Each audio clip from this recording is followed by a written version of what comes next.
Bonsoir à vous tous. Je vous remercie du temps que vous avez disposé pour être ici présent. Euh, Nous allons débuter dans 5 minutes, le temps que l'on puisse activer le live et de Zoom sur Facebook. Donc, prière d'attendre quelques minutes, le temps qu'on puisse finaliser les connexions. Merci pour votre patience.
Bonsoir tout le monde. Est-ce que vous m'entendez? Bonsoir, oui. Bonsoir. Vous m'entendez très bien. Vous me voyez aussi? Oui, oui. D'accord. Je vous salue tout le monde ici présent et je remercie encore le pasteur Vitalian pour cette période de formation, ce moment d'échange qu'il nous a donné et nous allons apprendre en bien et juste avant de commencer et que les autres puissent nous rejoindre, nous allons prier et pour demander à Dieu de nous assister à ce moment pour nous permettre à assimiler le maximum de ce qu'il a prévu pour nous. Seigneur Dieu Tout-Puissant, nous te remercions pour cette vie que tu nous accordes. Seigneur, merci de ce que tu nous permettras aujourd'hui d'apprendre davantage sur les choix que nous avions à faire. Seigneur, tu auras à inspirer ton serviteur de manière à nous guider à mieux viser des relations saines selon ton enseignement. Permets à ce que tous ceux qui sont intéressés puissent avoir accès à cette étude, puissent se connecter. Et Seigneur, permets à ce que nous puissions passer un moment de partage, de lecture et d'apprentissage agréable. Merci encore pour ce moment, Seigneur. Merci pour les bénédictions que tu prévois. Et merci pour l'assistance que tu donneras à notre pasteur. Ainsi, Seigneur, que nous te prions au nom de ton Fils Jésus. Amen. Bon, je cède et maintenant le micro à pasteur Vitaléon. On dirait qu'il a eu un petit problème. Il s'est débranché. Prenez un peu patience, le temps qu'il se reconnecte.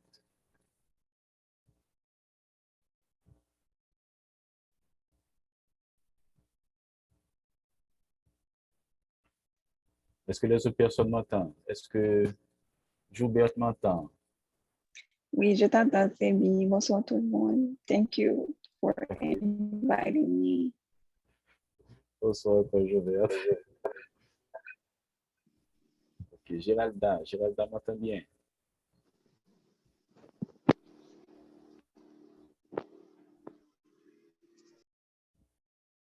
Ok, le pasteur Vitalien a prévu, et je vous dis déjà, si vous pouviez avoir vos Bibles entre vos mains, et il a prévu et que vous lisiez pendant qu'il fait l'enseignement, de manière à ce que les échanges soient beaucoup plus interactifs et non un discours et de sa part. Donc, je compte déjà sur votre participation. Mettez vos Bibles à disposition de manière à ce que nous puissions aller bien et vite. Merci. Okay, thank you for the heads up.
Bonsoir, pasteur Vitaléon.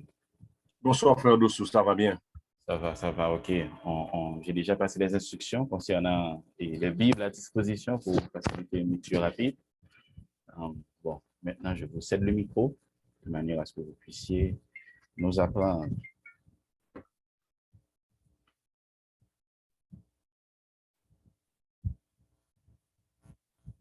Allô?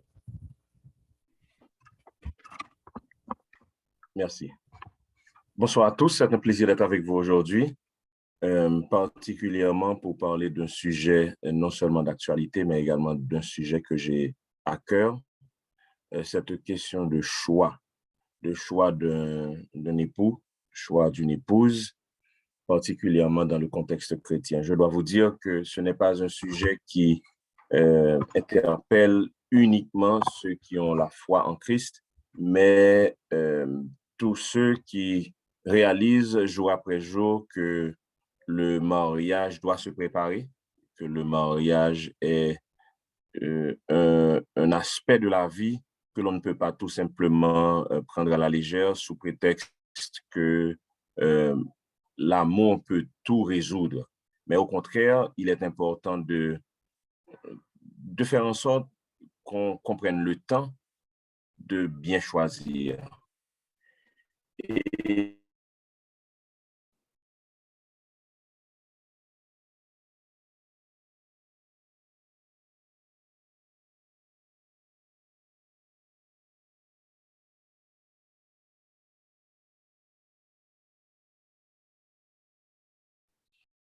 en ce qui a trait au choix du couple, j'aimerais avoir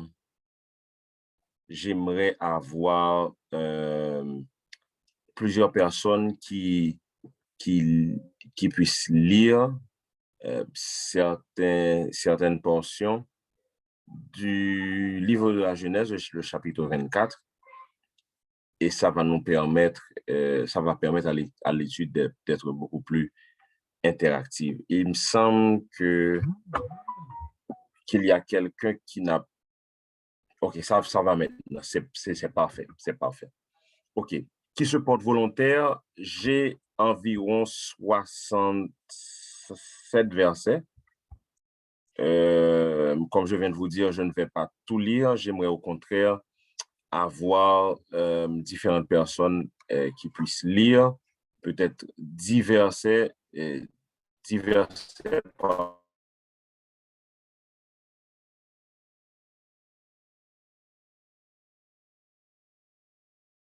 personne.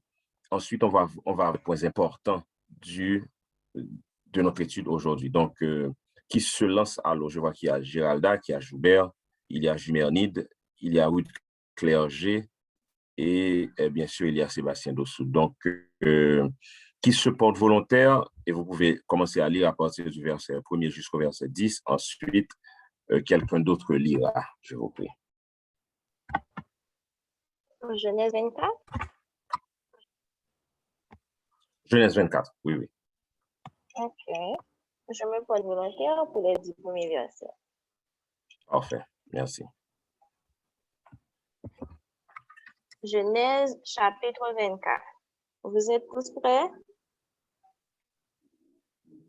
Oui. OK. Abraham était vieux, avancé en âge. L'Éternel avait béni Abraham en toutes choses.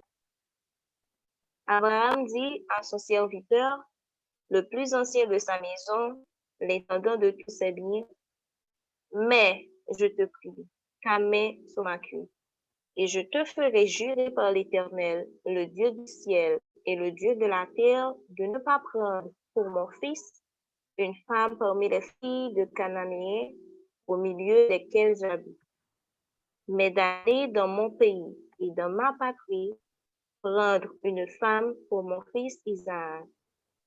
Le serviteur lui répondit, peut-être la femme ne voudra-t-elle pas me suivre dans ce pays-ci?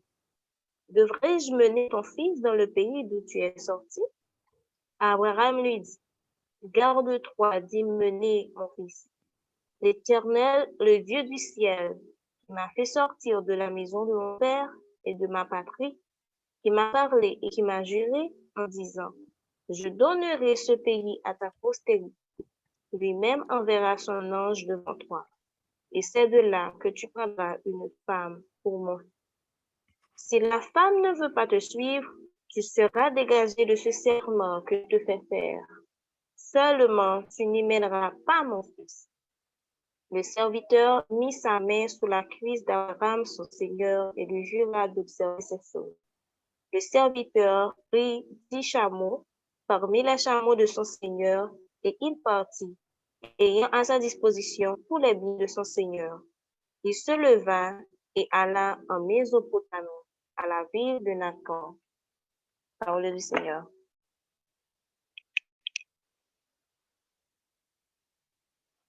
OK.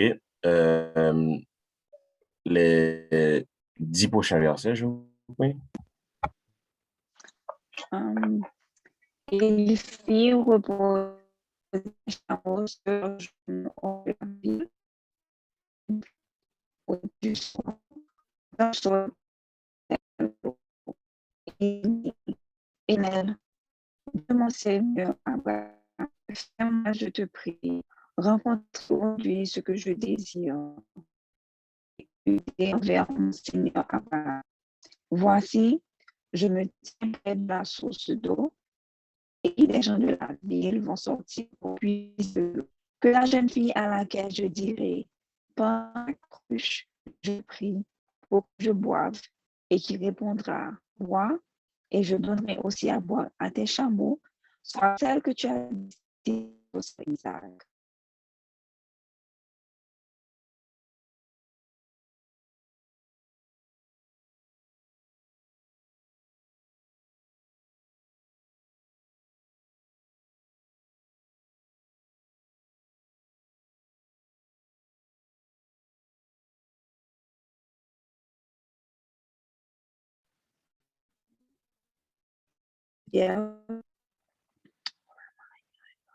Et aucun homme ne l'avait connu. Elle descendit à la source, remplit sa cruche et remonta. Le serviteur courut au-devant d'elle et dit, laisse-moi boire, je te prie, un peu d'eau de ta cruche. Elle répondit, bois, mon Seigneur, et elle s'empressa d'abaisser sa cruche sur sa main et de lui donner à boire. Quand elle eut achevé de lui donner à boire, elle dit, je puiserai aussi pour tes chameaux jusqu'à ce qu'ils en aient assez bu. Et elle s'empressa de vider sa cruche dans la beauvoir et courut encore au puits pour puiser, et elle puisa pour tous ses chameaux. Parole du Seigneur.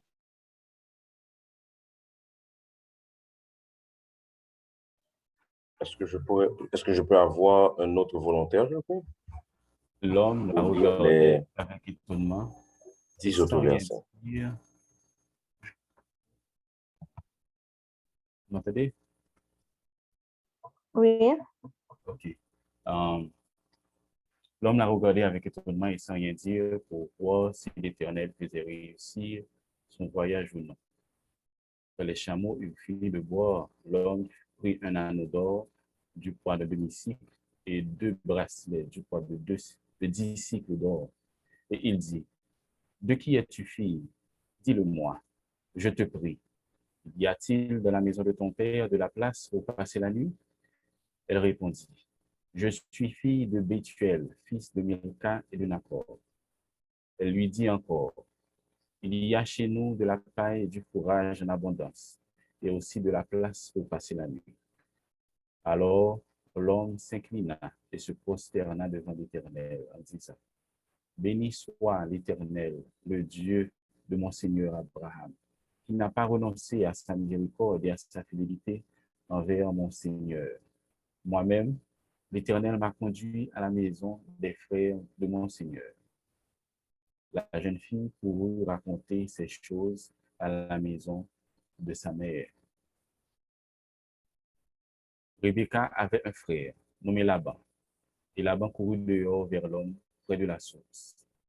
Il avait vu l'anneau et les bracelets aux mains de sa sœur, et il avait entendu les paroles de Rebecca, sa sœur, disant, ainsi m'a parlé l'homme. Il vint donc à cet homme qui se tenait auprès des chameaux vers la source, et il dit, viens, béni de l'Éternel. Pourquoi resterais-tu dehors? J'ai préparé la maison et une place pour les chameaux.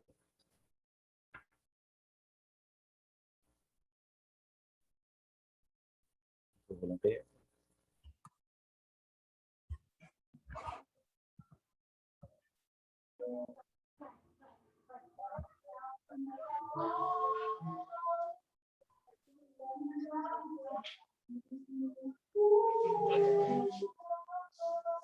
On peut avoir quelqu'un d'autre?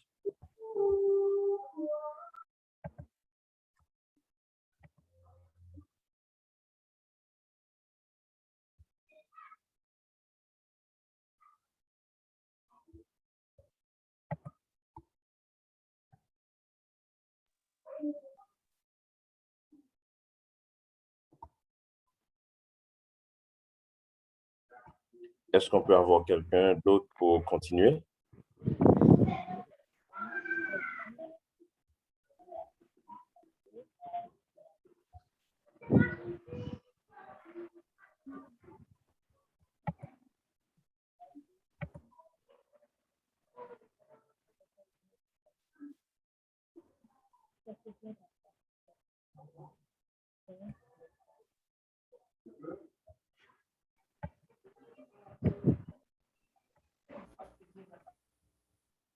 poursuis?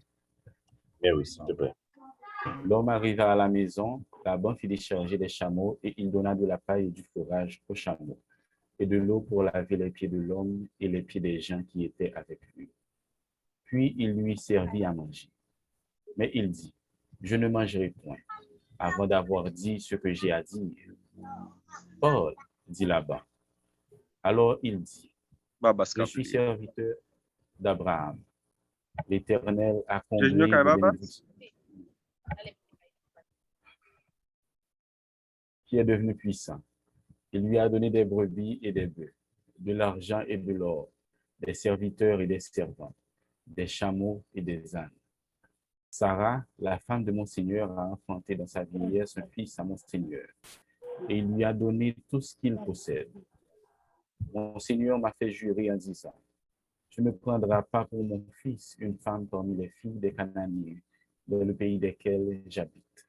Mais tu iras dans la maison de mon père et de ma famille prendre une femme pour mon fils. J'ai dit à mon Seigneur, peut-être la femme ne voudra-t-elle pas me suivre? Et il m'a répondu, l'Éternel, devant qui j'ai marché, enverra son ange avec toi et fera réussir ton voyage. Et tu prendras pour mon fils une femme de la famille et de la maison de mon père. Tu seras dégagé du serment que tu me fais quand tu auras été vers ma famille. Si on ne te l'accorde pas, tu seras dégagé du serment que tu me fais. Je suis arrivé aujourd'hui à la source et j'ai dit, Éternel, Dieu de mon Seigneur Abraham, si tu daignes faire réussir le voyage que j'accomplis, voici, je me tiens près de la source d'eau, et que la jeune fille qui sortira pour puiser, à qui je dirai, laisse-moi boire, je te prie, un peu d'eau de ta cruche, et qui me répondra, bois toi-même, et je puiserai aussi pour tes chameaux. Que cette jeune fille soit la femme que l'Éternel a destinée au fils de mon Seigneur. Avant que j'eusse fini de parler à mon cœur, voici Rebecca est sortie, sa cruche sur l'épaule. Elle est descendue à la source et a puisé. Je lui ai dit, donne-moi à boire, je te prie. Elle s'est empressée d'abaisser sa cruche de dessus son épaule, et elle a dit, bois, et je donnerai aussi à boire à tes chameaux. J'ai bu, et elle a aussi donné à boire à mes chameaux. Je l'ai interrogée, et j'ai dit, de qui es-tu fille? Elle a répondu, je suis fille de Bethuel, fils de Nacor et de Milca. J'ai mis l'anneau à son nez et les bracelets à ses mains. Puis, je me suis incliné et prosterné devant l'Éternel. Et j'ai béni l'Éternel, le Dieu de mon Seigneur Abraham, qui m'a conduit fidèlement, afin que je prisse la fille du frère de mon Seigneur pour son fils. Maintenant, si vous voulez user de bienveillance et de fidélité envers mon Seigneur, déclarez-le-moi. Sinon, déclarez-le-moi et je me tournerai à droite ou à gauche. Laban et Bethuel répondirent et dirent, c'est de l'Éternel que la chose vient. Nous ne pouvons te parler ni en mal, ni en bien. Voici Rebecca devant toi. Prends et va, et qu'elle soit la femme du fils de ton Seigneur, comme l'Éternel l'a dit. Est-ce que maintenant, est-ce que quelqu'un peut lire pour moi à partir du verset 67 à la fin? Parce que les autres aspects, je les couvrirai au cours de l'étude. 67? À la fin. C'est le dernier verset. Oui. D'accord, oui. OK. Donc, 52 à 67. Oui. Lorsque le serviteur d'Abraham eut entendu leurs paroles, il se prosterna en terre devant l'Éternel. Et le serviteur sortit des objets d'argent, des objets d'or et des vêtements qu'il donna à Rebecca. Il fit aussi de riches présents à son frère et à sa mère. Après quoi, ils mangèrent et burent, lui et les gens qui étaient avec lui, et ils passèrent la nuit. Le matin, quand ils furent levés, le serviteur dit, « Levez-vous, allez à la source. » Et ils allèrent, et ils trouvèrent l'eau, et ils burent. Et ils dirent, « Nous avons bu, et nous avons bu. » Et le serviteur dit, « Allez, mettez de l'eau dans les flacons. » Laissez-moi retourner vers mon Seigneur. Le frère et la mère dirent, que la jeune fille reste avec nous quelque temps encore, une dizaine de jours, ensuite tu partiras. Il leur répondit, ne me retardez pas, puisque l'Éternel a fait réussir mon voyage. Laissez-moi partir et que j'aille vers mon Seigneur. Alors ils répondirent, appelons la jeune fille et consultons-la. Ils appelèrent donc Rebecca et lui dirent, veux-tu aller avec cet homme? Elle répondit, j'irai. Et ils laissèrent partir Rebecca, leur sœur et sa nourrice avec le serviteur d'Abraham et ses gens. Ils bénirent Rebecca et lui dirent, ô notre sœur, puisses-tu devenir des milliers de myriades et que ta postérité possède la porte de ses ennemis. Rebecca se leva avec ses servantes. Elles montèrent sur les chameaux et suivirent l'homme. Et le serviteur amena Rebecca et partit. Cependant, Isaac était revenu du puits de l'Achaïe. Il habitait dans le pays du Midi. Un soir qu'Isaac était sorti pour méditer dans les champs, il leva les yeux et regarda. Et voici, des chameaux arrivaient. Rebecca leva aussi les yeux, vit Isaac et descendit de son chameau. Elle dit au serviteur, qui est cet homme qui vient dans les champs à notre rencontre? Et le serviteur répondit, c'est mon Seigneur. Alors elle prit son voile et se couvrit. Le serviteur raconta à Isaac toutes les choses qu'il avait faites. Isaac conduisit Rebecca dans la tente de Sarah, sa mère, et prit Rebecca qui devint sa femme, et il l'aima. Ainsi fut consolé Isaac après avoir perdu sa mère. Amen. Merci beaucoup. Alors que vous avez toujours vos Bibles soit ouvertes ou allumées sur votre tablette ou votre téléphone, j'aimerais attirer votre attention sur le fait qu'il n'y a pas beaucoup de passages, soit de l'Ancien Testament ou du Nouveau Testament, à expliquer clairement le processus de choix d'un conjoint. Et Genèse 24 est l'un des rares passages qui a, dans une certaine mesure, une tête culturelle, bien sûr, mais qui nous permet d'entrevoir comment se passaient les choix et nous pouvons tirer beaucoup d'instructions de ce passage et que nous pouvons également contextualiser, quoique les temps sont différents, les époques sont différentes, mais c'est possible d'utiliser ce passage pour trouver certains éléments que vous et moi, nous pouvons utiliser comme outil en termes de choix. Frère Dossou, si tu peux partager la présentation que je t'ai envoyée, cela aiderait beaucoup dans ma présentation. Si tu peux partager ton écran et la présentation PowerPoint que je t'ai envoyée, s'il te plaît. Première chose que nous devons voir dans ce passage, d'accord. La première chose que nous devons voir dans ce passage sont les versets 1 à 4.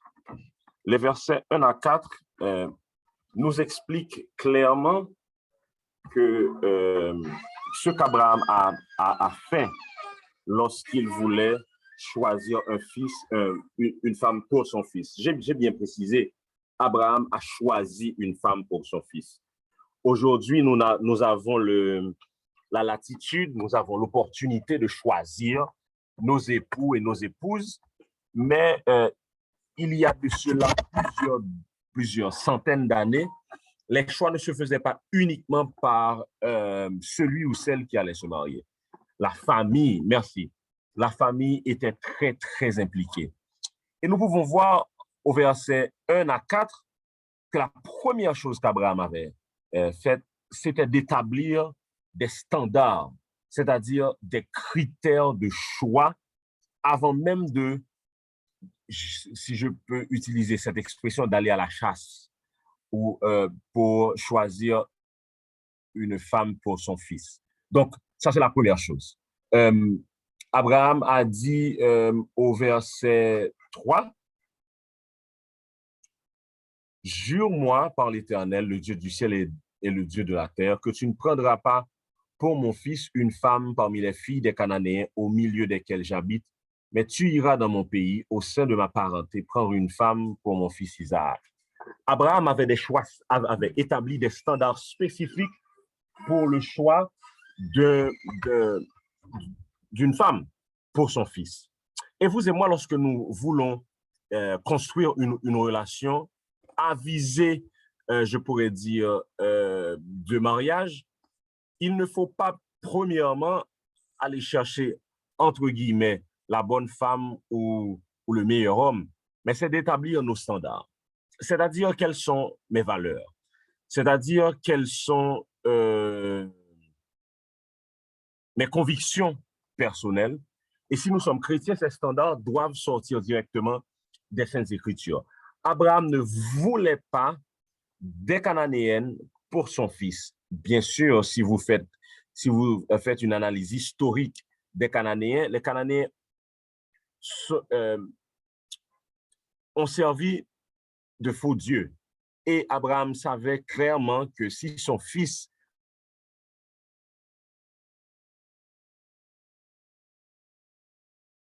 s'alliait à des allait renier l'Éternel son Dieu.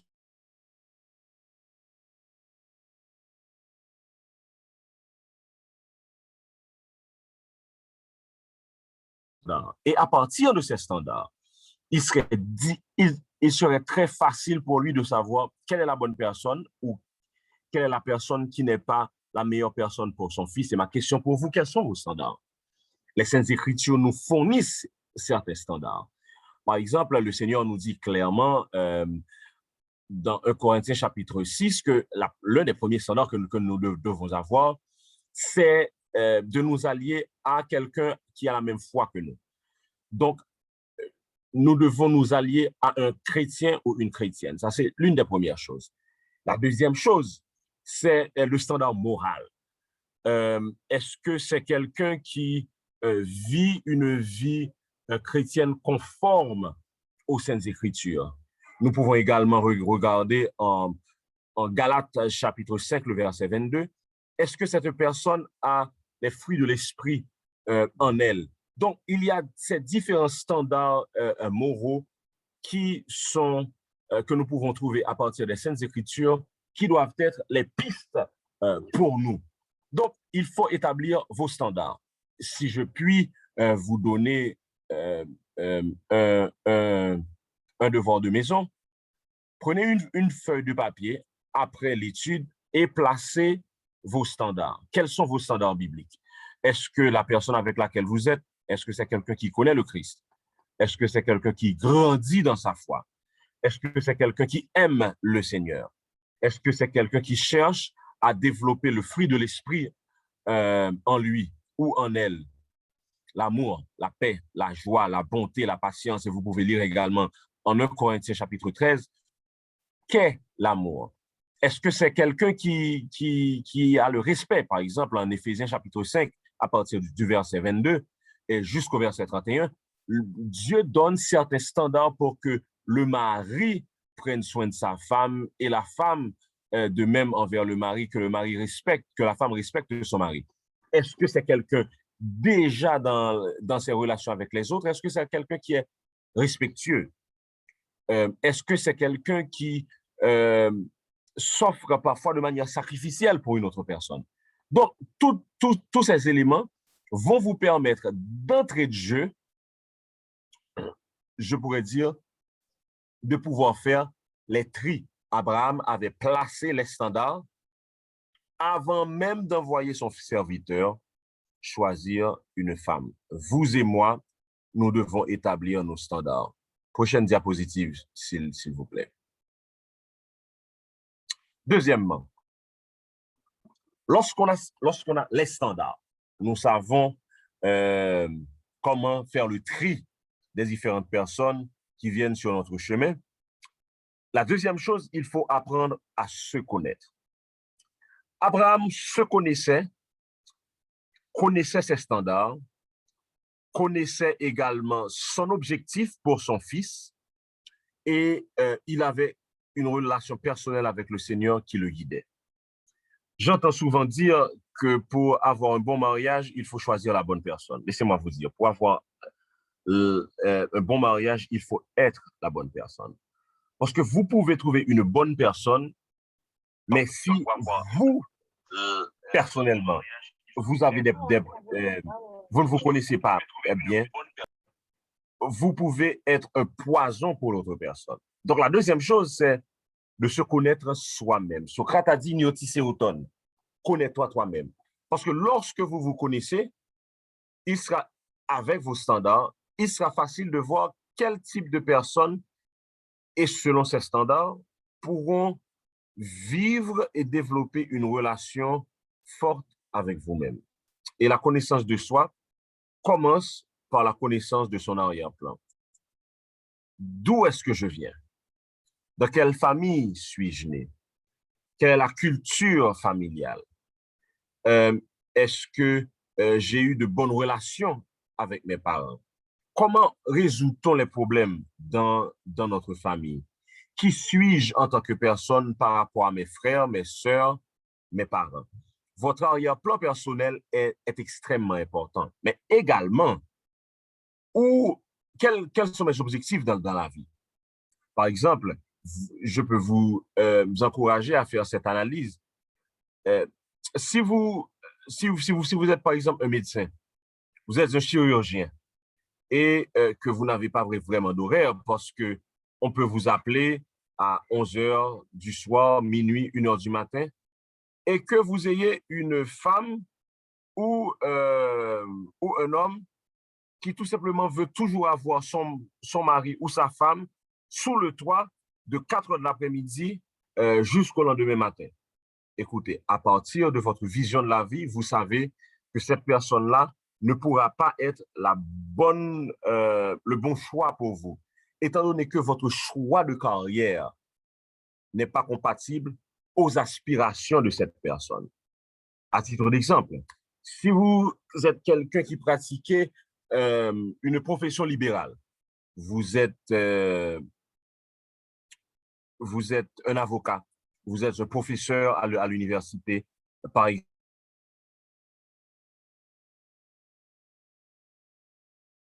exemple, un disant libéral qui vous met, vous êtes une personnalité publique, personnalité à la radio, vous êtes un pasteur, vous êtes un professeur à l'université, et vous voyez une femme qui, elle, est extrêmement jalouse.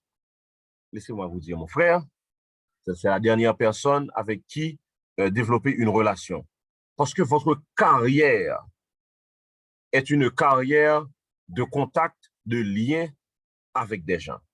Donc, lorsque vous savez où vous vous rendez, ou du moins où vous voulez vous rendre, c'est-à-dire vous connaître vos aspirations, ça va vous permettre de choisir la bonne personne. Abraham savait que sa famille avait passé un pacte avec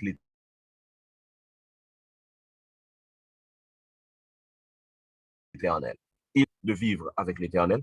Dieu avait fait à Abraham des promesses et ces promesses-là allaient s'accomplir dans son fils également. Donc, étant donné qu'Abraham connaissait le plan de Dieu pour sa famille, il connaissait son arrière-plan, il connaissait la vision que Dieu avait pour lui. Donc, c'était beaucoup plus simple pour lui de choisir quel type de femme allait être beaucoup plus compatible au choix de Dieu pour son fils Isaac à l'avenir. Devoir de maison, mes chers amis, est-ce que vous vous connaissez vraiment? Avez-vous pris le temps d'analyser les relations que vous avez avec vos parents? Parce que votre relation avec vos parents va déterminer ou va avoir une influence sur la relation que vous allez avoir. Est-ce que vous avez analysé votre choix de carrière, vos objectifs dans la vie? Et est-ce que ces objectifs-là sont compatibles à ceux de votre potentiel conjoint? Laissez-moi prendre un dernier exemple. Vous êtes une jeune femme, vous voulez développer votre carrière et vous vous amourachez d'un homme qui, lui, a cette conception que sa femme doit être une femme de maison. Laissez-moi vous dire, n'entrez pas dans cette guerre.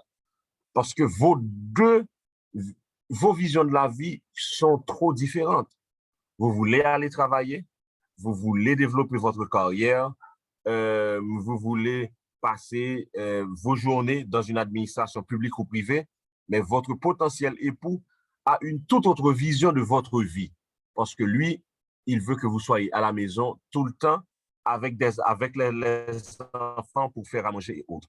Ce n'est pas un mauvais choix qu'il fait. Ce n'est pas un mauvais choix que vous faites. Mais ces deux-là ne vont pas aller de pair. Donc, ça, c'est la deuxième chose. La troisième chose que nous trouvons dans l'histoire d'Abraham. Prochaine diapositive, s'il vous plaît. C'est apprendre à connaître l'autre. Ce qui s'est passé lorsque le serviteur d'Abraham a fait la prière et il rencontre cette femme, Rebecca. Et la première chose qu'il a faite, c'est de lui poser des questions. Qui es-tu? D'où viens-tu? Quelle est ta famille? Trop souvent, nous n'apprenons pas assez à connaître l'autre. Bien sûr, on ne peut pas tout connaître chez l'autre, mais il faut investiguer. Il faut poser les mêmes questions que vous vous posez. Quel est l'arrière-plan de cette personne? Est-ce que c'est une fille unique, un fils unique? Pas la peine de vous dire la vision que certaines familles haïtiennes ont des fils uniques ou des premiers-nés. Il faut connaître il faut avoir une connaissance de ces informations.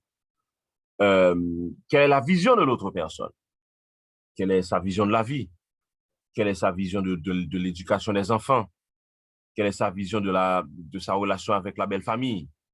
Donc, est-ce que c'est une personne qui voudra travailler ou bien qui se dit que j'ai vu mon père travailler pendant toute sa vie?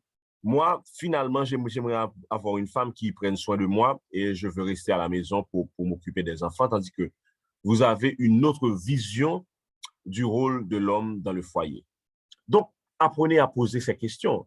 Et nous voyons que le serviteur d'Abraham a pris du temps pour interroger cette jeune fille. Laissez-moi vous dire, au verset 15, au verset 16, Moïse nous décrit la fille. Elle est belle, elle était vierge, aucun homme n'avait eu une relation avec elle, elle était une femme serviable. C'est ce que ses yeux lui avaient montré comme enquête, comme investigation. Par contre, il devait aller beaucoup plus en profondeur. Donc, il ne regardait pas seulement ce qui était perceptible, c'est-à-dire que c'était une belle femme, que c'était une fille vierge, que c'était une fille serviable. Mais il a voulu connaître son arrière-plan familial également.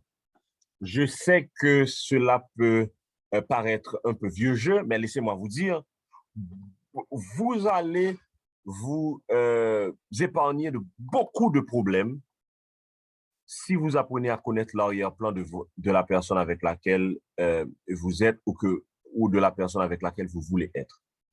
Cela ne veut pas dire que l'arrière-plan va être toujours, je pourrais dire, conforme à vos aspirations, ou bien qu'il n'y aura pas certains problèmes, peut-être que cette personne a grandi dans une famille dysfonctionnelle. Cela ne veut pas dire que vous ne devez pas vous allier à cette personne.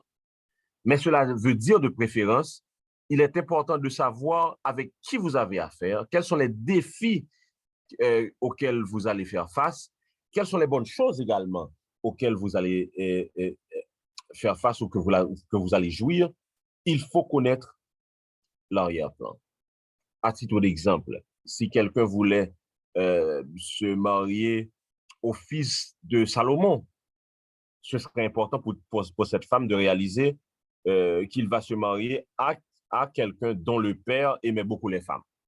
Cela ne veut pas dire que les fils de Salomon allaient être comme lui.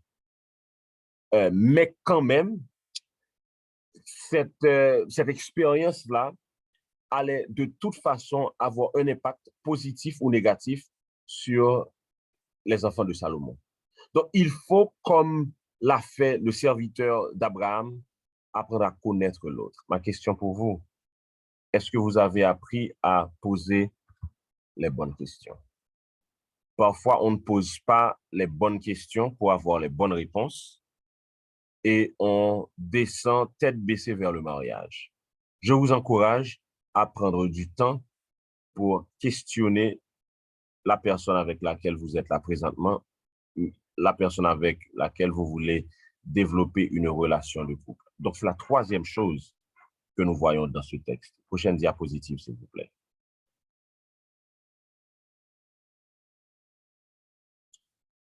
Il faut également, si vous êtes chrétien, chercher l'Éternel. Vous pouvez faire l'enquête. Vous pouvez poser les questions. Vous pouvez vous analyser. Vous pouvez analyser l'autre personne. Vous pouvez analyser l'arrière-plan. Mais il y a deux choses que vous ne contrôlez pas. Deux aléas. Vous ne vous connaissez pas complètement et vous ne connaîtrez pas totalement l'autre. Le texte sacré nous dit que le cœur de l'homme est tortueux et mauvais. Qui peut le connaître? Et l'Éternel, après avoir posé cette question, il répond pour dire, « Moi, l'Éternel, je connais l'homme, car je sonde les cœurs et les reins. » Donc, la première chose, c'est qu'il faut chercher l'Éternel parce que vous ne vous connaissez pas entièrement et vous ne connaîtrez pas l'autre personne entièrement. La deuxième chose, vous ne connaissez pas l'avenir. Donc, étant donné que vous ne vous connaissez pas totalement, étant donné que vous ne connaissez pas l'avenir, vous pouvez voir cette personne et vous dire, et vous aurez raison, que présentement, le 30 mai 2021, voici la vie que j'ai, voici la personne qui est devant moi, et cette personne est la personne idéale pour la vie que je mène aujourd'hui. Mais vous avez 20 ans, 30 ans, 40 ans et même 50 ans à vivre, et vous ne connaissez pas les détours de la vie. Il est important de consulter l'Éternel et nous voyons le serviteur d'Abraham prendre du temps pour prier l'Éternel. Au verset 12, alors il pria, « Éternel Dieu d'Abraham, mon maître, veuille témoigner ta bonté à mon maître en me faisant rencontrer aujourd'hui celle que je cherche. Voici, je me tiens près de la source et les filles des habitants de la ville vont passer. » Je précise, les filles des habitants de la ville vont venir puiser de l'eau. Que celle à qui je dirai, s'il te plaît, penche ta cruche pour me donner à boire, et qui me répondra, bois, et je vais aussi faire boire tes chameaux, soit celle que tu destines à ton serviteur Isaac. Ainsi, je saurai que tu témoignes de la bonté à mon maître.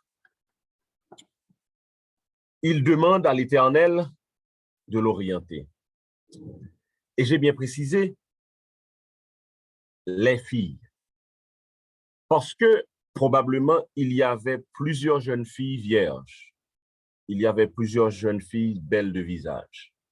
Donc, il devait avoir l'approbation du Seigneur, l'orientation plutôt du Seigneur pour faire le bon choix.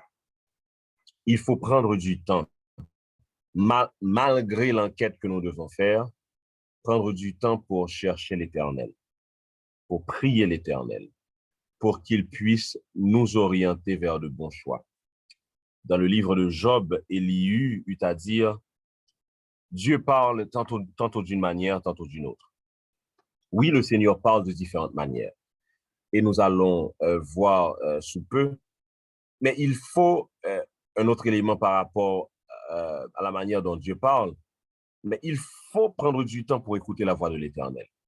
L'Éternel nous parle à travers sa parole. Il nous parle à travers la paix que nous avons dans nos cœurs. Il nous parle à travers d'autres personnes et qui sont autour de nous pour nous conseiller. Le texte sacré nous dit que l'Éternel parle à travers les songes également. Donc, pour faire le bon choix, il faut chercher l'Éternel et ouvrir son cœur pour qu'il nous parle. Et laissez-moi vous dire, le choix d'un conjoint est si important qu'il ne faut pas tout simplement s'appuyer sur une seule preuve qu'il nous donne, parce que c'est un élément extrêmement important. Lorsque Dieu nous donne la paix dans notre cœur, c'est la preuve ultime, mais il faut chercher l'Éternel pour que nous ayons son orientation. Est-ce que dans 10 ans, avec les enfants que vous aurez, cette femme pourra être l'épouse idéale? Est-ce que cet homme pourra être l'époux idéal par rapport à ce qui attend la famille dans 10 ans? Vous ne le savez pas. Mais l'Éternel peut vous orienter. Et l'Éternel avait orienté le serviteur d'Abraham. Si vous demandez à Dieu de vous orienter, il le fera, parce que vous êtes son enfant. Dans l'Évangile selon Saint Luc, il a dit, un père aimant ne va pas donner un serpent à son fils qui lui demande du poisson. Donc, il faut chercher l'Éternel, demander à Dieu de vous orienter. Prochaine diapositive, s'il vous plaît.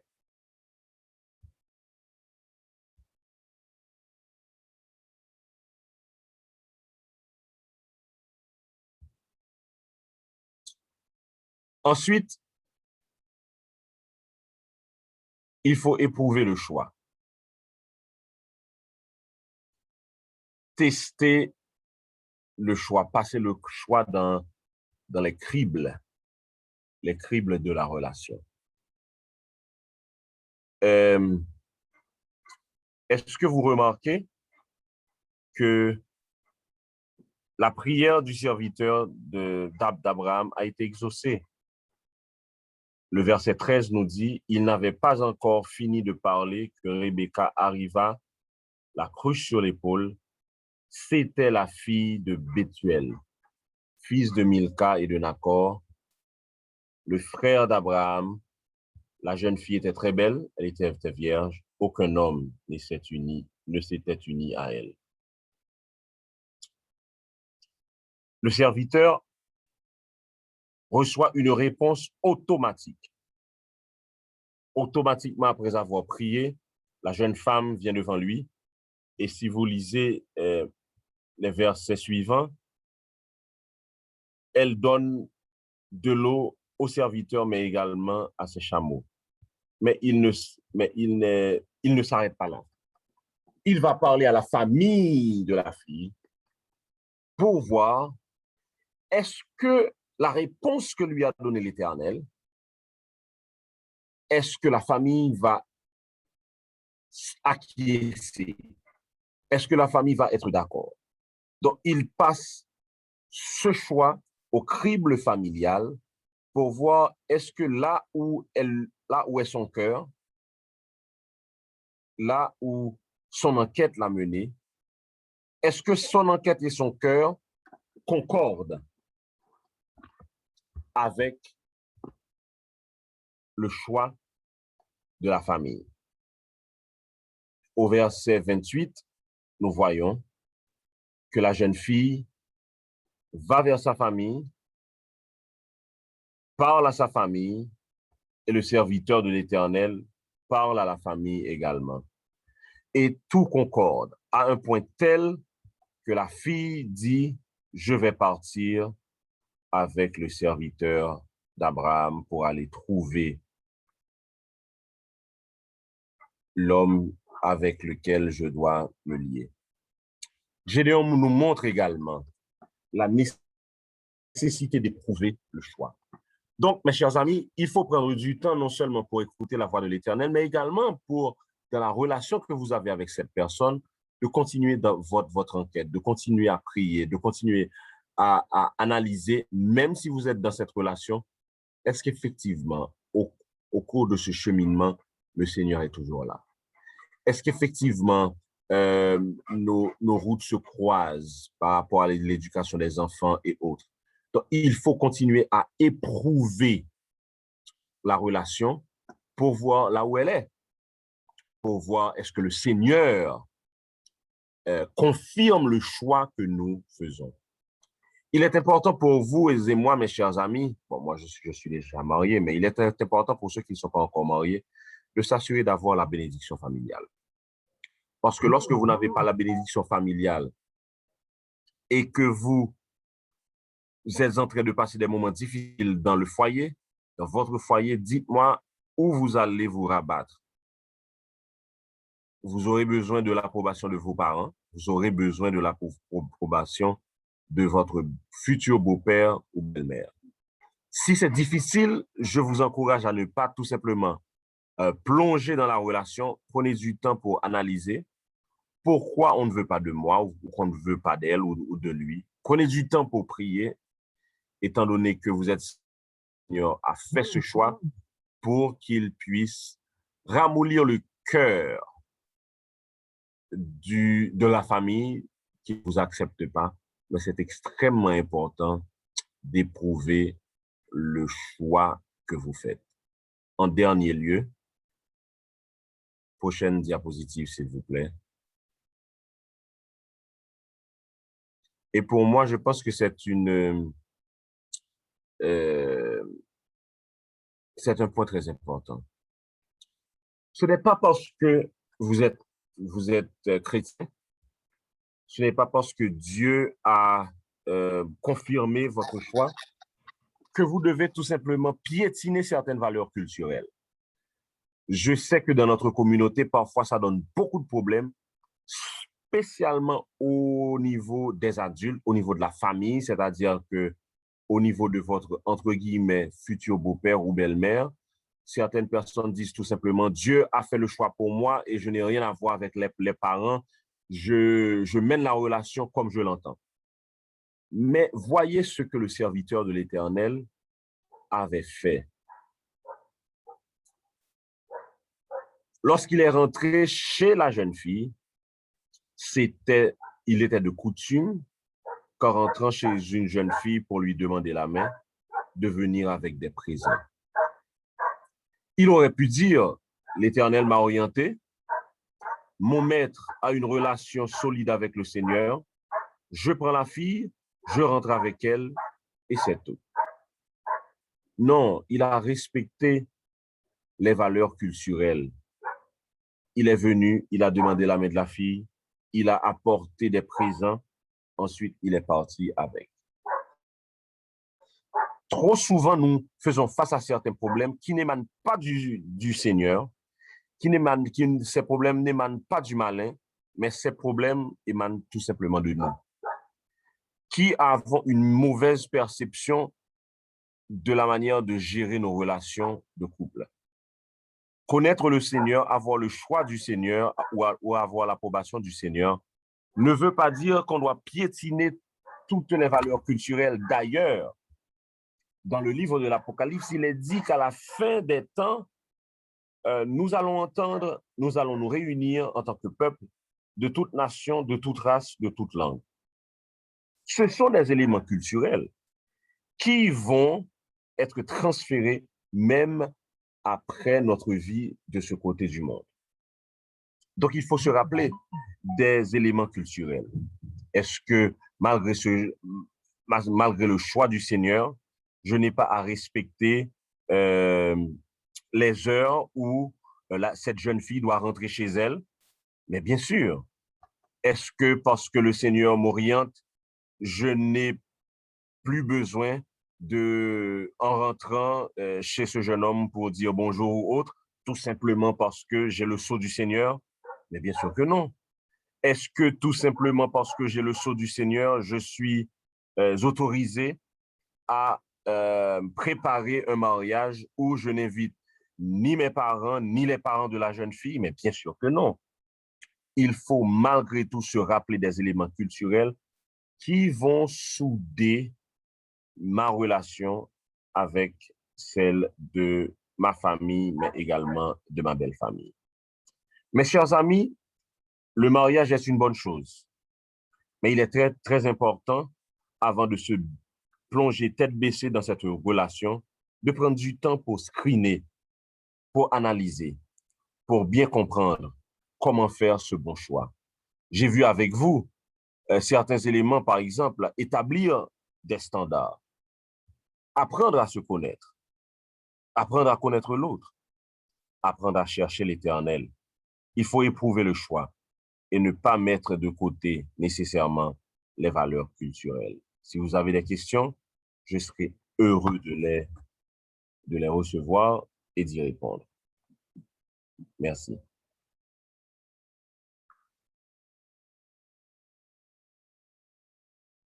Nous remercions Pasteur Vitalian pour cette présentation et nous voulons dire et nous remercions Dieu aussi pour se rappelle de ces points forts.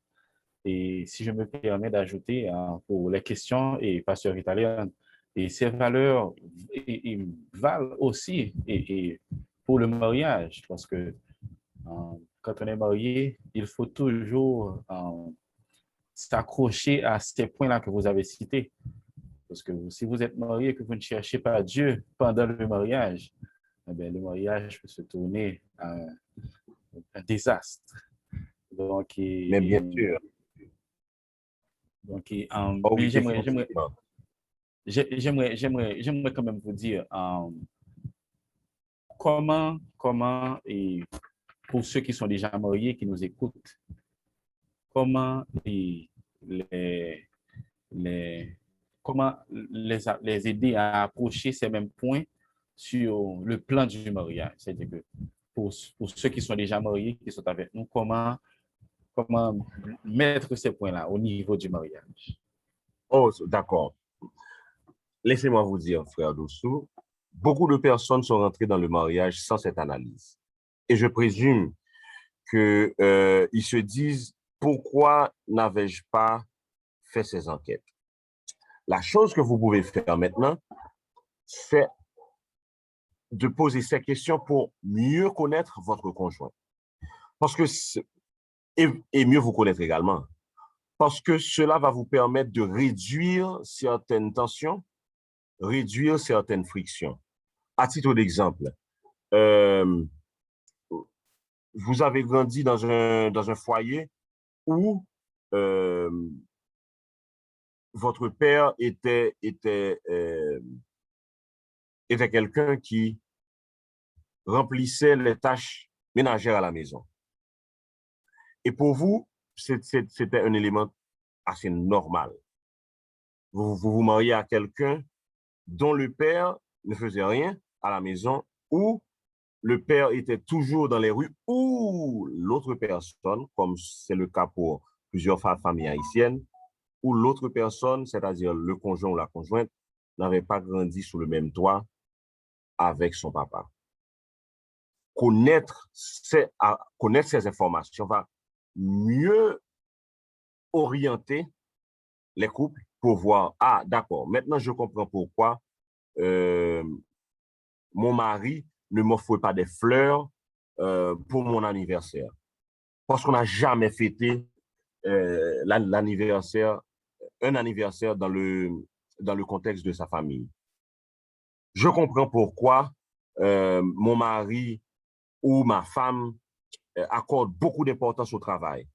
Parce que dans la famille dans laquelle il ou elle a grandi, on valorisait non seulement le travail, mais on était respecté parce qu'on travaillait.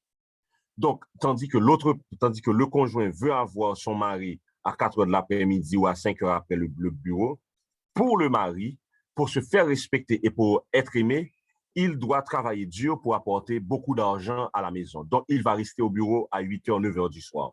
Mais lorsque vous avez ces informations, cela va vous permettre, un, de comprendre davantage, deuxièmement, d'affirmer à votre conjoint ou à votre conjointe, ce qui est le plus important pour moi, c'est ce n'est pas surtout que tu aies autant d'argent, tandis que moi, je ne t'ai pas. Ce qui est important, c'est que tu travailles, mais que tu puisses passer du temps avec moi. Est-ce que vous comprenez frère Dossou? Donc, poser ces questions-là va permettre à ces gens de pouvoir répondre beaucoup mieux à certains conflits auxquels ils font face. Même chose pour l'éducation des enfants. Pourquoi mon mari est aussi rigide? Lorsque vous posez la question, vous verrez peut-être que il n'a pas grandi avec son papa. Sa maman a eu 3 ou 4 garçons. Elle s'était dit qu'elle est en train d'élever des hommes, qu'elle doit être extrêmement rigide. Et voilà pourquoi lui, lorsqu'il a un fils, il se dit, voilà ce qu'a fait ma maman, voici l'homme que je suis devenu aujourd'hui dans la société, c'est le meilleur choix à faire pour mon fils. Donc, poser ces questions dans le mariage va permettre de pouvoir solutionner certains problèmes ou de comprendre l'origine de certains problèmes dans le couple. Merci beaucoup, pasteur Vitalien. à tous ceux qui sont avec nous. L'espace est ouvert et activez votre micro et posez les questions. Sœur Jimerly. Pasteur, oui, j'ai envoyé des questions au pasteur parce que j'ai vu au D'accord. commencement que tu avais dit qu'on devait poser les questions en privé, non? Les envoyer. D'accord, j'ai vu les questions. Deux personnes chacune dans une relation à distance se rencontrent et développent une relation sentimentale. La fille quitte son copain vivant au Canada, mais le jeune homme ne peut toujours pas laisser sa copine vivant au Brésil 2 ans après pour des raisons qui ne sont pas toujours révélées. Que faire selon vous? Ensuite, il y a attendez-moi. Oups. Un moment, je vous prie, mon ordinateur. Non. OK. Que faire selon vous? Le jeune homme répond aux critères. Ah, d'accord. Bon, ce qui serait important, selon moi, c'est de poser les questions ou la question clé, c'est-à-dire pourquoi la fille a déjà quitté son copain qui est au Canada et le jeune homme ne veut pas toujours laisser la copine. Cela va vous permettre de savoir quoi faire, quand faire et pourquoi faire. Donc, si ces deux personnes vivent à distance et développent une relation sentimentale avec d'autres personnes, il y a au moins un élément que je peux constater. Elles ne sont pas confortables avec des relations à distance. Ça, c'est l'une des leçons que ces deux personnes peuvent apprendre dans la relation. Ou elles n'ont pas développé des techniques pour garder la relation à distance. Donc, dans cette prochaine relation que ces deux personnes vont développer, il faudra soit se dire qu'on ne peut pas vivre de manière séparée parce que nous sortons, nous deux, d'une relation à distance. Ou deuxièmement, il faut déjà mettre certaines balises dans notre relation parce que nous avons eu chacun une relation brisée.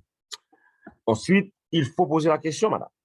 Pourquoi cette personne ou ce jeune homme ne veut pas laisser la fille? Quels sont les liens qu'il entretient avec cette fille? Parce que s'il ne veut pas laisser la relation avec la fille et que l'autre jeune fille est dans une relation avec lui, laissez-moi vous dire, c'est ouvrir une boîte de Pandore où ce jeune homme, même dans le cas de mariage, peut tout simplement se dire, écoutez, cette jeune fille avait accepté que je reste avec ma copine tandis que je suis avec elle. Écoutez, donc elle a des standards doubles. Donc, probablement, dans mon mariage, peut-être que je peux développer d'autres relations également.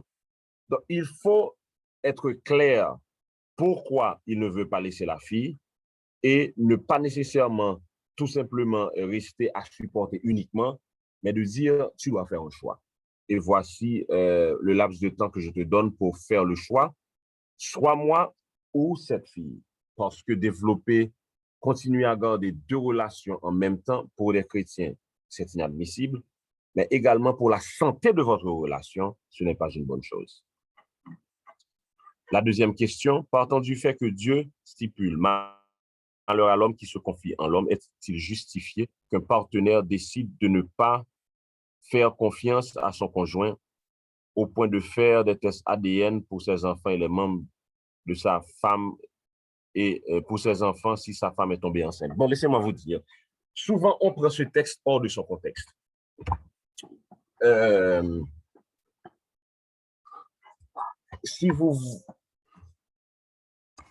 La Bible, particulièrement le Nouveau Testament, ne dit pas qu'on ne doit pas faire confiance. D'ailleurs, l'un des fruits de l'esprit, c'est la fidélité.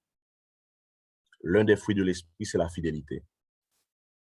Lorsque quelqu'un est fidèle, cela veut dire que cette personne est digne de confiance. Donc, on peut faire confiance. Et dans le couple, la confiance est capitale. La confiance est indispensable. C'est une condition sine qua non dans le couple. Si on ne fait pas confiance à un point tel qu'on doit faire des tests ADN pour chacun des enfants, il y a un problème dans ce couple. Et souvent, le problème de confiance sort de deux courants. Soit effectivement, il y a un problème de confiance avec l'autre conjoint, c'est-à-dire que ce conjoint-là n'est pas digne de confiance, ou bien il y a un problème de scepticisme, de doute aigu de soi, pour plusieurs raisons.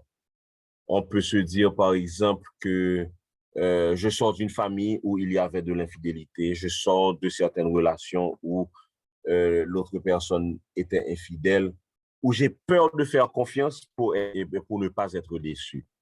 Un mariage, une relation où il n'y a pas de confiance, c'est une relation branlante. Donc, au lieu de tout simplement dire, je ne fais pas confiance pour faire des tests ADN, je ne fais pas confiance et je clone le téléphone, je ne fais pas confiance, j'interdis à mon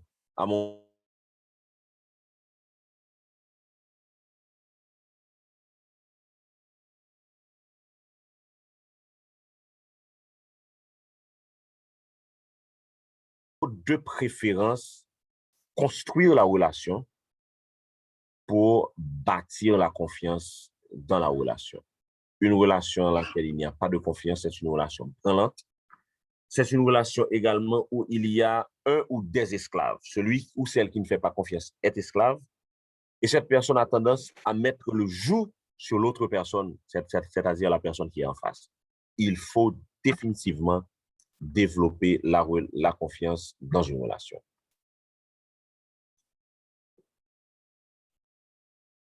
Je ne sais Merci, pas si pasteur. tout le plaisir est pour moi, madame.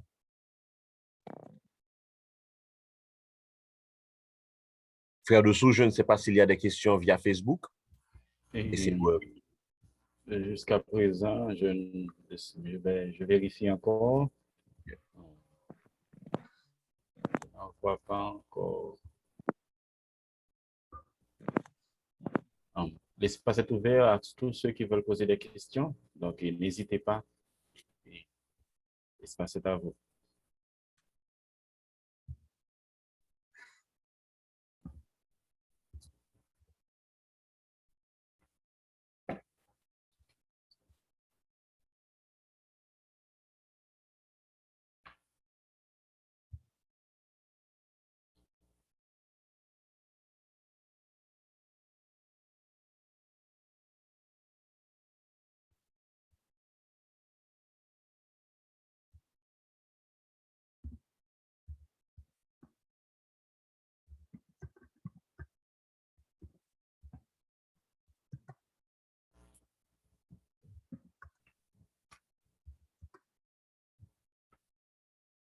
Pasteur Vitalia, Frère Dessous.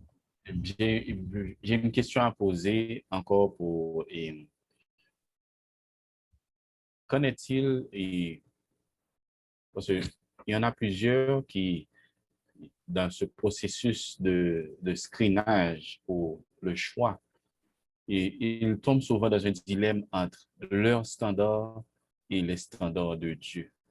Même quand ils se basent sur des valeurs chrétiennes, mais souvent il y a cette confusion qui existe, ce doute, et où la personne se demande, ne suis-je pas trop exigeant moi-même, ou est-ce vraiment Dieu qui est aussi exigeant, puisque le temps passe et que je ne rencontre pas encore une personne qui puisse vraiment m'attirer ou me plaire, ou qui puisse répondre un petit peu à ce standard et sur lequel j'ai aussi prié. Donc, quel conseil que vous pourriez donner à cet homme ou cette femme qui se bat avec les standards qu'il a pu établir? Bon, c'est une excellente question, cher ami. Une excellente question. Laissez-moi vous dire que ce sont des standards de base. Ce ne sont pas des standards, je pourrais dire, trop élevés, en ce sens que, et je vais toucher les standards trop élevés. Avoir quelqu'un qui aime le Seigneur, ça c'est un standard de base. Car lorsqu'il y aura des problèmes dans la relation ou même dans l'éducation des enfants et que vous êtes marié à quelqu'un qui ne connaît pas le Seigneur et que, bon, nous sommes en Haïti, vous êtes en train de prier et cette personne vous dit que moi, je vais en province pour voir les mystères de mes parents, et pour connaître, pour savoir ce qui se passe avec la maladie de mon enfant. Double standard. Vous êtes à l'église en train de prier et cette personne, elle, est en province et va visiter Ougan, un beau corps. Donc, connaître le Seigneur, c'est un élément de base. Avoir quelqu'un qui désire travailler, qui veut prendre soin de ses enfants et de sa femme, écoutez, ça, c'est un élément de base parce qu'on ne peut pas vivre d'amour et d'eau fraîche. Avoir quelqu'un qui soit fidèle dans le couple, laissez-moi vous dire, ça, c'est un élément de base.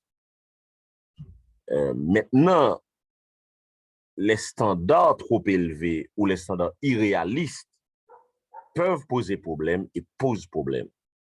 Par exemple, j'entends certains couples dire que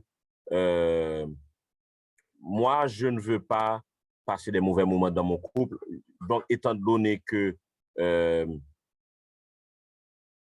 veux avoir une stabilité économique, je veux tout simplement avoir quelqu'un qui a déjà pignon sur rue, voiture, maison, carrière stable.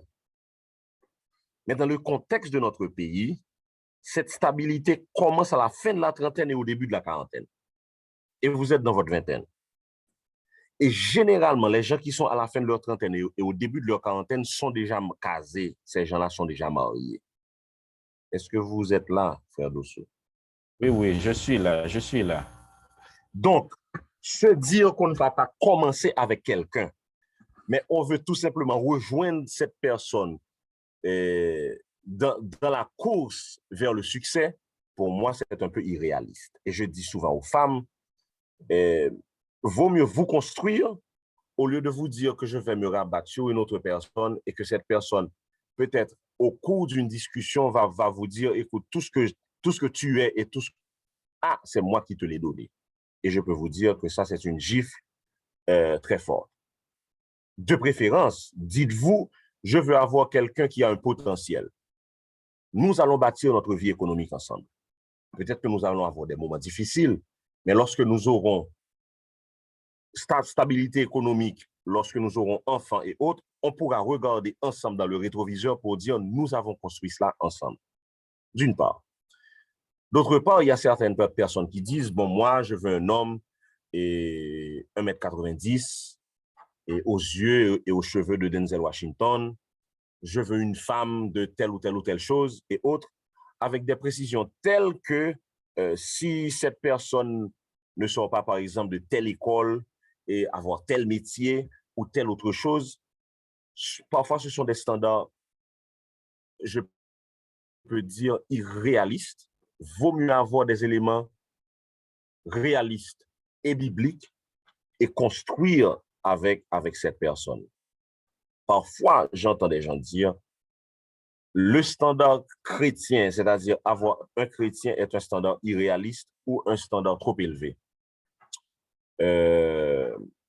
Bibliquement, ce n'est pas un standard trop élevé parce que c'est un élément indispensable dans le choix d'un chrétien.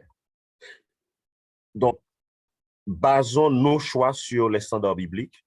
Bien sûr, avoir un bel homme n'est pas une mauvaise chose. Avoir une belle femme n'est pas une mauvaise chose. Avoir une stabilité économique n'est pas une mauvaise chose.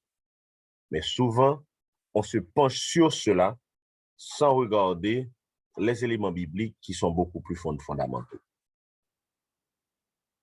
Je crois qu'il y a une autre question j'ai l'impression qu'il y a une autre question dans le chat, oui. Est-ce que vous pensez que la question de la virginité peut augmenter ou diminuer les standards d'une femme pour un bon choix? Bon, Ça, c'est une belle question.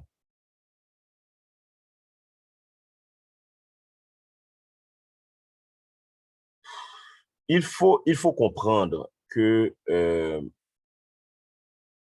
nous devons avoir des idéaux. Avoir un idéal, par exemple, de se marier à une femme vierge, de se marier à un jeune homme vierge. C'est important. Et nous avons vu dans le livre de la Genèse, le chapitre 24, que Rebecca était une femme vierge. Mais il faut également réaliser que nous sommes de ce côté du jardin d'Éden. C'est-à-dire, nous ne sommes pas en Genèse chapitre 1er ni en Genèse chapitre 2, mais nous sommes en Genèse chapitre 3, où les hommes et les femmes sont des pécheurs. Nous pouvons vouloir avoir une femme vierge ou un mari vierge. Mais pourquoi mettre de côté quelqu'un qui aime le Seigneur passionnément, quelqu'un qui décide de suivre le Seigneur, quelqu'un qui est un rude travailleur, qui a étudié, un homme sérieux, pourquoi le mettre de côté, ou une femme, pourquoi le mettre ou la mettre de côté parce que cette personne n'est pas vierge. La grâce divine, le sang du Christ nous purifie et nous habilite, comme le disent certains théologiens, à vivre une deuxième virginité, c'est-à-dire la virginité morale. Nous n'avons plus cette virginité physique, mais nous nous gardons après ces relations et pour nous dire, écoutez, j'étais dans le monde où j'ai fait certains mauvais choix, mais à partir de ce jour, je compte garder ma virginité morale, je n'aurai pas de relation sexuelle avec un autre homme ou avec une autre femme. Donc, et j'ai constaté qu'il y a certaines femmes qui, dans leur relation de couple, rappellent souvent à leur mari que lorsque tu m'as pris chez mes parents, et j'étais vierge et autres, et c'est la seule chanson que cette femme chante, tandis que la femme peut être mal élevée, la femme peut être grossière, la femme peut être violente, la femme peut faire des misères aux enfants, mais son seul coussin de sécurité, c'est sa virginité. Laissez-moi vous dire, c'est un homme qui vit un enfer avec une femme qui a été vierge. Vaut mieux avoir un homme, une femme qui craigne Dieu. Si la virginité physique est là, c'est parfait. Mais si elle n'est pas là, de comprendre que cette personne-là veut suivre le Seigneur. Est-ce un péché de le définir comme standard de choix? Pas du tout. Pas du tout, ce n'est pas un péché. Par contre, est-ce qu'on veut ce standard de choix par orgueil? Pour se dire, moi, j'ai une femme toute neuve, comme je sais l'entendre. Et mon problème, c'est que souvent, il y a des gens qui demandent une femme toute neuve, mais qui ne laissent pas les femmes neuves ou les hommes neufs. Donc, cette personne-là a des relations sexuelles à tort et à travers avec des jeunes filles. Et lorsqu'il veut se marier, il veut avoir une fille vierge. Mais pourquoi ne pas avoir laissé ces autres filles vierges? Donc, ce n'est pas un mauvais choix, mais quelle est la motivation de ce choix? Est-ce pour dire tout simplement que moi, je peux regarder n'importe quel homme droit dans les yeux parce que ma femme est vierge? Laissez-moi vous dire, vous pouvez rater de très bonnes femmes par un standard d'orgueil. Autre question. Dans les familles haïtiennes, certains scénarios sont récurrents de génération en génération, comme par exemple, conflit continu entre belle-mère et belle-fille de génération en génération, divorce répété. En Haïti, on les appelle diable racial. Dans certains cas, on se rend compte de cette attitude dans le mariage.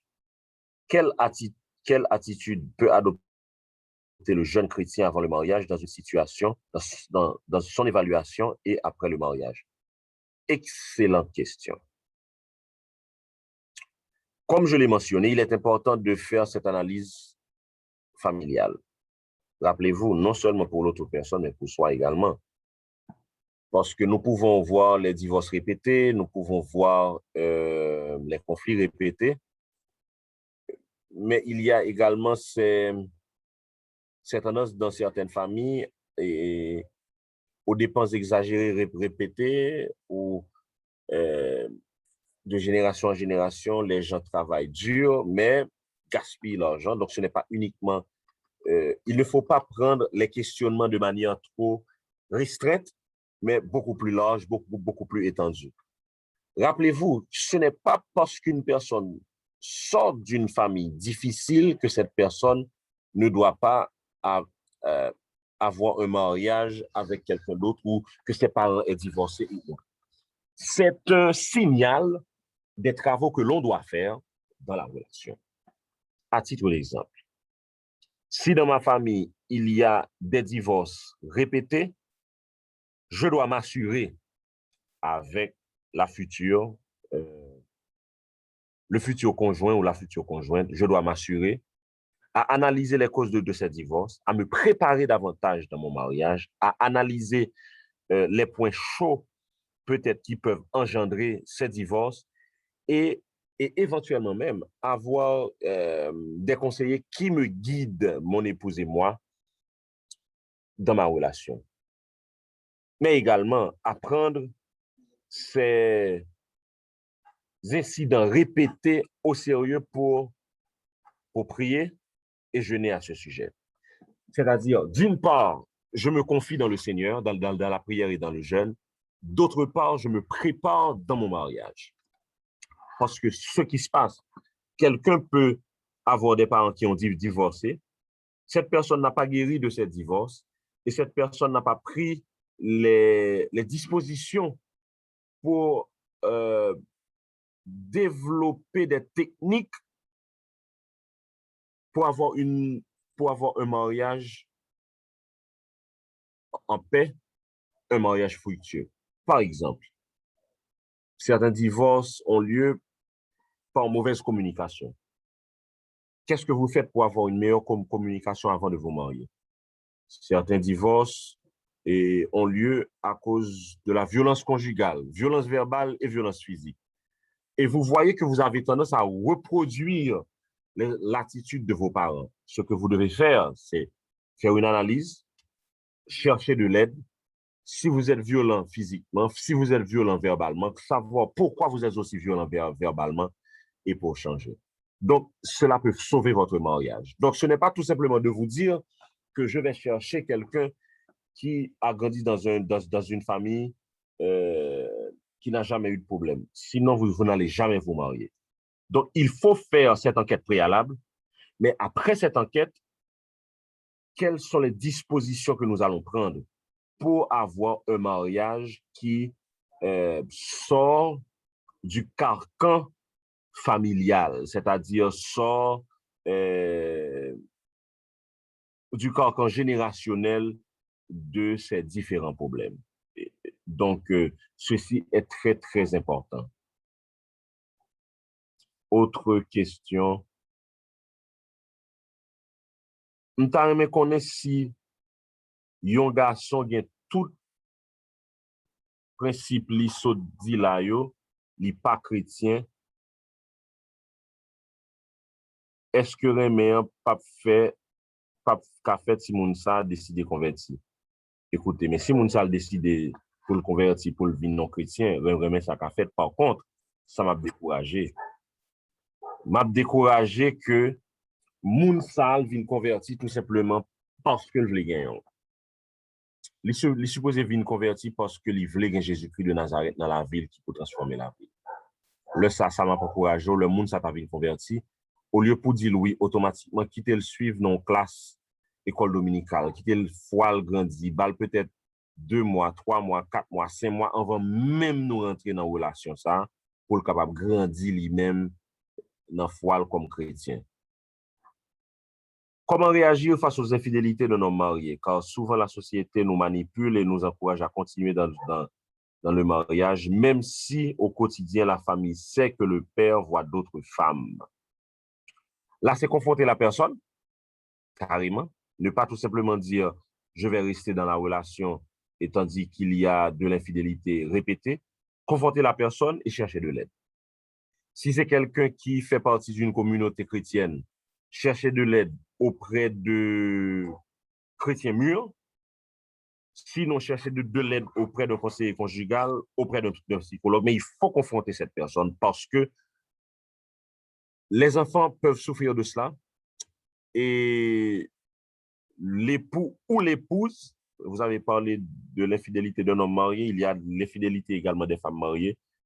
Des deux côtés, le mariage va souffrir et émotionnellement, les membres de la famille vont souffrir. Laissez-moi vous dire, n'attendez pas 10 ans pour chercher de l'aide. Parfois, les gens attendent trop tard. Les gens attendent trop de temps pour chercher de l'aide dans leur relation et parfois, il est déjà trop tard. Dès qu'il y a un problème, vous identifiez le problème et vous réalisez que vous ne pouvez pas solutionner le problème, cherchez de l'aide. Dans un couple où le mari n'a jamais le temps pour sa femme, la femme se sent humiliée à cause de cela. Qu'est-ce qu'il doit faire dans ce cas?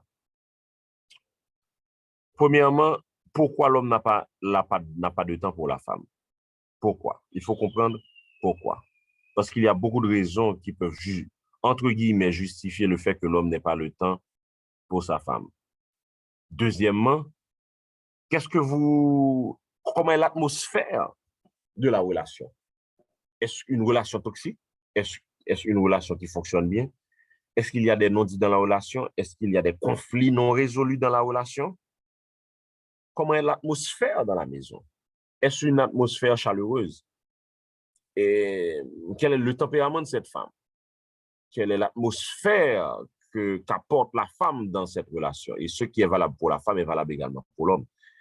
Si lorsque je passe du temps si l'homme passe du temps avec la femme ne fait que reprocher, la femme ne fait que de susciter des problèmes, la femme ne fait que faire des exigences, écoutez, l'homme va vouloir faire tout autre chose que rester avec la femme. Ce qui est valable pour la femme est valable également pour l'homme. Donc, il faut analyser cela. Et en dernier lieu, confronter l'homme. Ou confronter cette femme et qui se sent délaissée. C'est le cas de beaucoup de couples. Mais le problème, encore une fois, ce n'est que lorsque la situation s'empire, on sonne la sonnette d'alarme. J'encourage les couples à sonner la sonnette d'alarme rapidement dans la relation. Chérie, je me sens délaissé. Pourquoi? Parce que si vous le faites tout au début de la relation, disons tout au début où vous sentez que soit l'homme ou la femme vous néglige, certainement il y aura des dispositions plus rapides qui peuvent être prises. Au lieu d'attendre 3, 4, 5 ans où la personne se sent déjà à l'aise à vous ignorer, à l'aise à ne pas vous parler, à l'aise à ne pas sortir avec vous, il sera beaucoup plus difficile d'adresser ce problème et de le résoudre.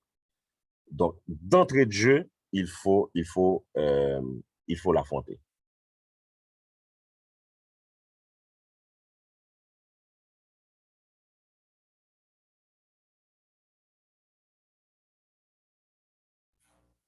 N'hésitez pas à envoyer vos questions, un message ou à activer le micro et poser la question. Nous avons encore quelques minutes et avant de clôturer le moment.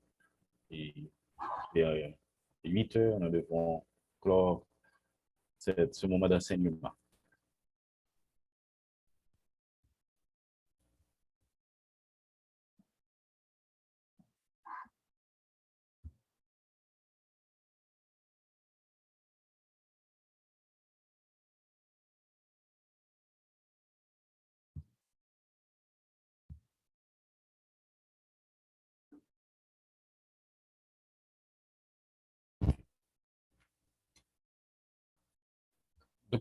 Pasteur Vitalien. Oui, oui. Oui. Puisque nous parlons de bonnes relations de couple, comment gérer les appréhensions et les concepts de la sexualité dans le couple marié. Et souvent, il arrive que il y a tellement de méconceptions ou de mésinterprétations que la sexualité devient un problème au lieu d'être ce cadeau que Dieu donne au couple et dans le mariage. Et comment pourriez-vous conseiller les couples mariés en ce sens? Bon, là, c'est tout un autre sujet, d'accord? Mais laissez-moi faire des suggestions générales. Mais c'est tout un sujet. Premièrement, il faut analyser ses conceptions par rapport à la sexualité, c'est-à-dire ma conception et la conception de l'autre. Ça, c'est la première chose. Deuxièmement, analyser pourquoi j'ai ces conceptions. Parce que souvent, on n'analyse pas l'origine de la conception. On peut avoir une compréhension par rapport à la sexualité à cause de l'enseignement de nos parents, à cause de certains enseignements que nous trouvons, que nous recevons à l'église, parfois certaines expériences que nous avons eues. Donc, il faut comprendre pourquoi ou parfois à partir de notre ignorance. Donc, d'où viennent mes conceptions de la sexualité et les conceptions de l'autre de la sexualité. La deuxième chose, est-ce que nous nous sommes donné le temps de parler de ces choses? Parce que je peux vous dire, frère Dossou, souvent les gens ne parlent pas, les couples ne parlent pas du sexe, ils ne font qu'avoir la relation sexuelle. Si la personne est frustrée, elle est frustrée. Si elle est satisfaite. Mais avoir une relation, avoir une ou des conversations sur ce que j'aime, ce que je n'aime pas, pourquoi j'aime, pourquoi je n'aime pas, voilà ma perception de la relation sexuelle. Cette conversation ou ces conversations ont rarement lieu dans la relation de couple.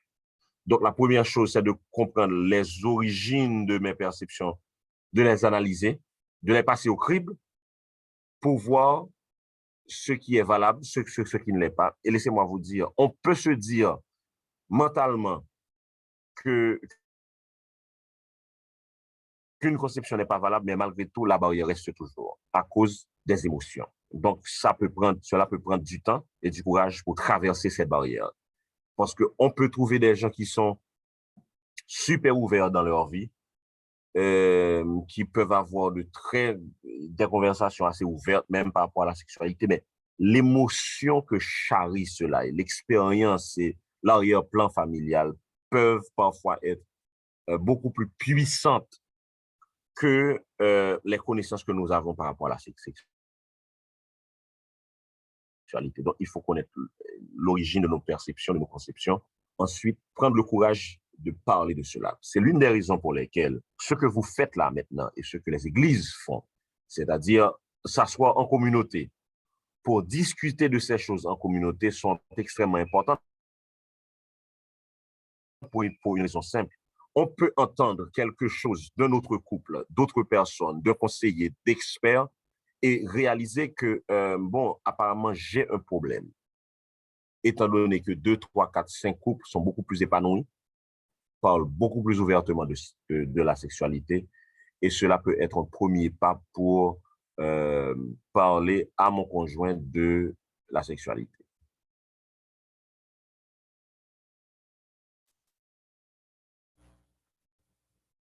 Merci pour la réponse.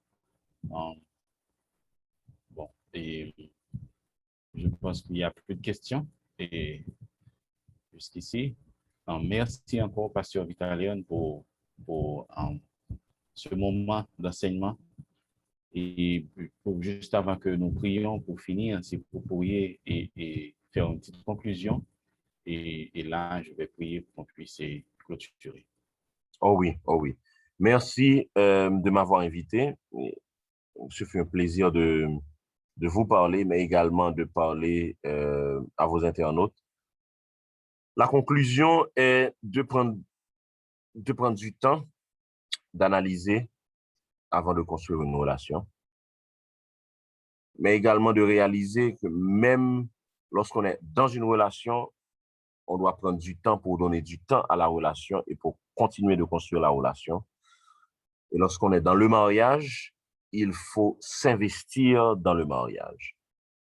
Parce que les relations sont comme des plantes. Si on ne prend pas le temps de les arroser, de les émonder, d'enlever les feuilles mortes, la relation va mourir.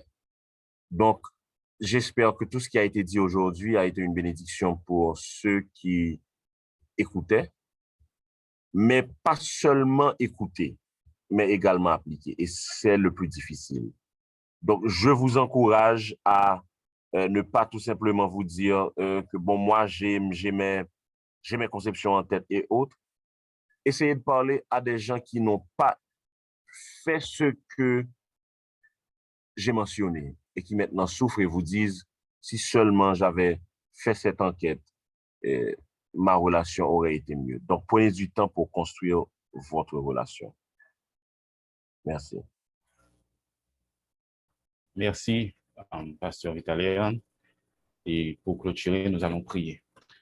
Seigneur, merci pour d'avoir utilisé ton serviteur ainsi. Merci pour ces points qu'il a soulevés, ces points essentiels pour construire une relation, pour maintenir une relation. Seigneur, merci pour ces cœurs qui ont posé des questions, qui ont reçu des réponses. Et Seigneur, je te dis déjà merci pour ceux qui ont écouté l'enseignement, qui ne sont pas encore engagés, mais qui savent maintenant comment aborder la construction d'une relation. Ceux qui sont déjà dans une relation, Seigneur, ils savent maintenant qu'il y a des questions qu'il faut poser, il y a des bases qu'il faut établir, et Seigneur, tout cela en accord avec toi. Seigneur Dieu, pour ceux qui sont déjà mariés, aujourd'hui, ils ont quand même eu des rappels, ils ont quand même eu des informations clés pour maintenir, Seigneur Dieu, cette union que toi, tu as pu bénir. Nous savons à quelque étape que la relation puisse être, elle n'est pas facile. Chaque étape a ses défis. Mais Dieu, nous comptons sur toi et sur l'aide de ton esprit pour nous guider, pour nous apprendre à choisir, à agir et à prier, Seigneur Dieu, à attendre ta réponse, à sonder, Seigneur Dieu, les situations. Et Seigneur, ainsi nous saurons que nous irons dans la bonne direction. Nous irons dans la voie que tu veux que nous suivions, pas seulement pour nous-mêmes, pas seulement pour l'autre personne, mais pour le couple. Merci Seigneur pour Pasteur Vitalian, de bénir sa famille, de bénir son ministère.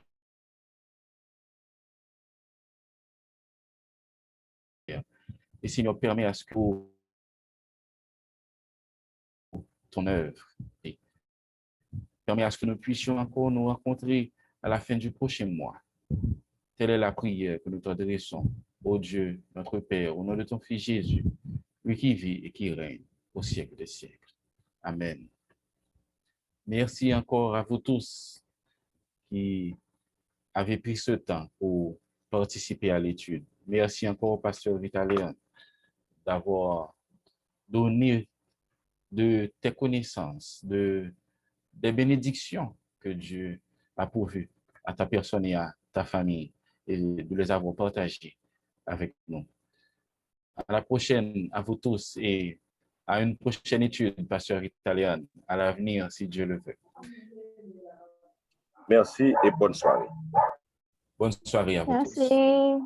Bonne nuit.